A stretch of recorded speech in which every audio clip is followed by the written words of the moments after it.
Welcome to Tripura Info News Update. Today at 12 noon, sanitation workers submitted a deputation at the Labour Department in Agartala. The deputation highlighted various long-pending demands of the workers, including better wages, job security, and improved working conditions. Representatives of the workers urged the authorities to take immediate steps to resolve their issues. Listen to them what they shared about their deputation. এবং housekeeping ওয়ার্কারদের 13 দফা দাবিতে সর্বভারতীয় দাবি দিবস পালিত হচ্ছে সারা দেশব্যাপী। তার কর্মসূচির অঙ্গ হিসেবে আমরা ত্রিপুরা রাজ্যে দুটি union, Tripura private security guards union এবং সাফাই কর্মী ইউনিয়ন, দুটি ইউনিয়নের উদ্যোগে আমরা মাননীয় লেবার কমিশনারের নিকট এই দাবি সনদের ভিত্তিতে একটা ডেপুটেশন দেব। এখানে সমস্ত ভারতবর্ষে যত শ্রমক্ষেত্র আছে তার মধ্যে সবচেয়ে বৃহত্তর শ্রমক্ষেত্র হচ্ছে এই শ্রমক্ষেত্রটা। প্রায় 22,000 জাতীয় ক্ষেত্রে 22,000-এর উপর সিকিউরিটি গার্ডস এজেন্সি আছে এবং এদের অধীনে প্রায় 1 কোটির উপর মানুষ হাউসকিপিং এবং সিকিউরিটি গার্ড এখানে কাজ করে। আমাদের রাজ্যে যদি ধরি, আমাদের এখানে 16টির মতো রেজিস্ট্রিকৃত এবং আরও প্রায় 10 থেকে 15টা আছে রেজিস্ট্রিকৃত না। সব মিলিয়ে প্রায় 25টির উপর সিকিউরিটি গার্ডের এজেন্সি এখানে কাজ করছে। এখানে প্রায় 17 থেকে 18,000 শ্রমিক এবং হাউসকিপিং ওয়ার্কার্স এখানে কর্মরত অবস্থায় আছে। এত বড় একটা গুরুত্বপূর্ণ সেক্টর, এখানে যারা কর্মরত অবস্থায় আছে যারা বেশিরভাগ হইলেও গ্রামের প্রান্তিক অংশের মানুষ, SC, ST, OBC, অনগ্রসর শ্রেণীর অংশের মানুষেরাই এই সমস্ত শিক্ষিত অর্ধশিক্ষিত বেকাররা কর্মের মধ্যে আসে। এই জায়গাটার মধ্যে সবচেয়ে বেশি শোষণ এবং নির্যাতনের শিকার হচ্ছে তারা, কি দেশের ক্ষেত্রে কি আমাদের রাজ্যের ক্ষেত্রে। 12 থেকে 14 ঘন্টা খাটুনি, মিনিমাম মজুরি। কালকে আমরা একটা মিটিং করেছি, দেখলাম তারা এজেন্সি বলছে তাদের মজুরি দেওয়া হলো 6,000 টাকা। আইনের কোনো সুযোগ সুবিধা দেওয়া হয় না, ESI বা আপনার বোনাস, এসগ্রেসিয়া, গ্র্যাচুইটি এবং কিচ্ছু নাই।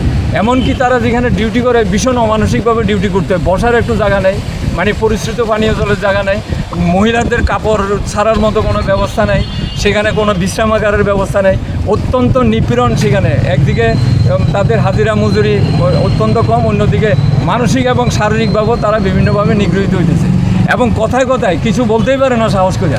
কথায় কথায় তাদের কিছু বললেই পরে সেখান থেকে তাদের কাছ থেকে বিতাড়িত করে দিচ্ছে। কোনো অ্যাপয়েন্টমেন্ট লেটার দেয় না, কোনো ধরনের পরিচয়পত্র দেওয়া হয় না। এই যে অবস্থা, এই অবস্থার ভিত্তিতে আমাদের এই সংগঠন গড়ে উঠেছে 2022 সালে 28শে আগস্ট অন্ধ্রপ্রদেশে। সেই প্রতিষ্ঠা দিবসে প্রতি বছর 28শে আগস্ট আমরা সর্বভারতীয় ক্ষেত্রে দাবি দিবস আমরা পালন করছি। এখানে 1 দফা দাবি, 12 দফা দাবি হচ্ছে সর্বভারতীয় ক্ষেত্রে। 1 দফা দাবি আমাদের রাজ্যের ক্ষেত্রে আমরা বলছি যে বিশেষ করে পৌরসভা, পৌর নিগম, বিভিন্ন এই সংস্থাগুলির মধ্যে যারা ক্যাজুয়াল ওয়ার্কার দীর্ঘদিন তারা কাজ করছে, তাদের রেগুলারের কোনো ব্যবস্থা নেই, তারা আরও বেশি পরিমাণে শোষণের শিকার, অত্যাচারের শিকার হচ্ছেন। এই দাবিগুলি নিয়েই আমরা তাদের মজুরি বৃদ্ধি করা, ন্যূনতম 26,000 টাকা মজুরি, তাদের অ্যাপয়েন্টমেন্ট লেটার দেওয়া, পরিচয়পত্র দেওয়া, এমনকি তাদের যে ড্রেস, এই ড্রেসও তারা নিজেরার পয়সা দিয়ে কিনতে। আমাদের বক্তব্য হচ্ছে ড্রেস দিতে হইব, তাদের সরঞ্জাম, যে সমস্ত সরঞ্জামগুলি লাগে, সিকিউরিটি টর্চ লাইট বা অন্যান্য তার নিরাপত্তাজনিত ব্যবস্থাপনা, এগুলি কিচ্ছু দেওয়া হয় না। 2012 সালে বামফ্রন্ট সরকারের আমলে আমাদের দাবির পরিপ্রেক্ষিতে একটা মজুরি বোর্ড গঠন করার পরে এখানে ন্যূনতম মজুরি নির্ধারণ করা হয়, কিন্তু এই মজুরিও এখানে এজেন্সিগুলি মানছে না। লেবার কমিশনকে আমরা বারবার জানালাম, তারপরেও তারা কোনো ধরনের ব্যবস্থা নেয় না। এই যে এই দাবিগুলি আমরা বলছি যে এই অংশের শ্রমিকদের জাতীয় ক্ষেত্রে নিরাপত্তা নিশ্চিত করার জন্য একটা পর্ষদ গঠন করার জন্য আমরা দাবি করছি এবং এই যে বিশেষ করে এরা যে কাজ করে তার জন্য একটা আইন পাস হয়। 2005 সালে সংসদে একটা আইন পাস হয়, প্রাইভেট সিকিউরিটি রেগুলেশন অ্যাক্ট। এই অ্যাক্টটা ওইখানে তারা ফলো করে না, লেবার ডিপার্টমেন্ট, এবং এটা ডিএমএরাই হচ্ছে এটা নিয়োগে পরিচালনার মূল বিষয়বস্তু। আমরা বারবার দৃষ্টি আকর্ষণ করি, এই আইনগুলি যদি মানত তাইলে কিছু বিভিন্ন শ্রম আইনগুলি আইনের মধ্যে যুক্ত আছে, সে অনুযায়ী তারা আইনগত সুযোগ সুবিধাগুলি তারা পেতেন, কিন্তু এই আইনটাকেও সেখানে মানা হচ্ছে না।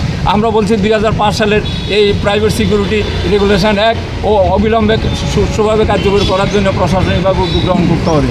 তাদের ESI, বোনাস সহ বিভিন্ন ধরনের সামাজিক যে নিরাপত্তা ব্যবস্থাগুলি আছে এগুলি এখানে কার্যকর করার জন্য এজেন্সিগুলিকে বাধ্য করতে হবে। এই হচ্ছে আমাদের মূল দাবি। এই দাবির ভিত্তিতে আমরা যাচ্ছি। আমরা আরও আগামী দিনে যদি তারা এগুলি সম্পর্কে কোনো পদক্ষেপ না করে তাহলে আমরা আরও বৃহত্তর আন্দোলনে যেতে বাধ্য হব।